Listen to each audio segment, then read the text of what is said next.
5 ওয়াক্ত নামাজ কালাম পড়ে এরপরেও জাহান্নামে যাবে যারা, তারা হলো 17 শ্রেণীর লোক। আমরা এক নজরে আবারও বলে দিচ্ছি, হারাম খাদ্য যে গ্রহণ করে, 1, 2 আত্মীয়তার সম্পর্ক ছিন্ন করে যে, নাম্বার 3 প্রতিবেশীকে যে কষ্ট দেয়, নাম্বার 4 মা বাবার অবাধ্য সন্তান, মা বাবার কথা শোনে না সে, নাম্বার 5 উগ্র মেজাজি, তেড়া, গোয়ার, সবাইকে দমায় রাখে, এই টাইপের লোক।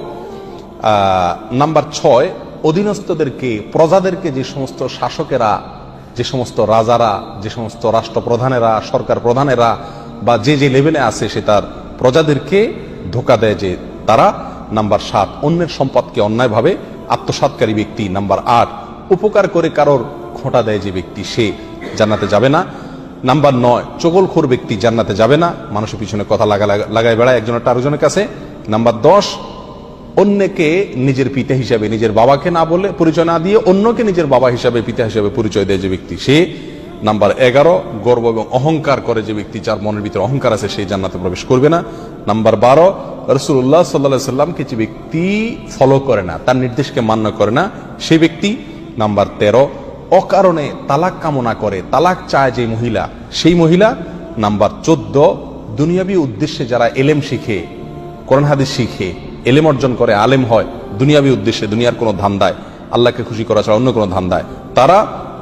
নাম্বার 15 চুলে বা দাড়িতে কোনো জায়গায় কালো কলব, পিওর কালো কলব ব্যবহার করে যারা, তারা। এবং নাম্বার 16 যে কোনো ভালো কাজ করে সেখানে মানুষকে দেখানো, এটা ফলাও করা, প্রচার করা, এই উদ্দেশ্য থাকে যাদের, তারা। নাম্বার 17 ওয়ারিশকে বঞ্চিত করে তার হক থেকে, এরকম অভিভাবক। এই শ্রেণীর লোকেরা মুসলমান হয়েও জান্নাতি হতে পারবে না। আল্লাহ তাআলা আমাদের সবাইকে এই দুর্ভাগাদের তালিকা থেকে আমাদের নামগুলোকে বের করে আনার তৌফিক দান করুন। চেষ্টা করব এই 17 শ্রেণীর কোনোটিতে যাতে আমার নাম না থাকে, এটাকে টাঙায় রাখবো, ঝুলায় রাখবো লিস্টটাকে, এবং আমার ভেতরের কোনো পয়েন্ট আছে কিনা সেটা দেখে যাচাই করে সেখান থেকে নিজেকে বের করে আনবো ইনশাআল্লাহ। এরপরে আল্লাহ সুবহানাহু ওয়া তাআলার কাছে জান্নাত চাইতে পারবো, আশা করতে পারবো জোরালো ভাবে। আল্লাহ সুবহানাহু ওয়া তাআলা আমাদের সবাইকে আখিরাতে কিয়ামতের দিন একেবারে ফার্স্ট চান্সে, প্রথম চান্সেই জান্নাত যেন আমরা লাভ করতে পারি, জাহান্নাম থেকে মুক্তি নসিব যেন হয়, সেই তৌফিক দান করুন। জাযাকুমুল্লাহ ওয়া আখিরু দাওয়ানা আলহামদুলিল্লাহি রাব্বিল আলামিন।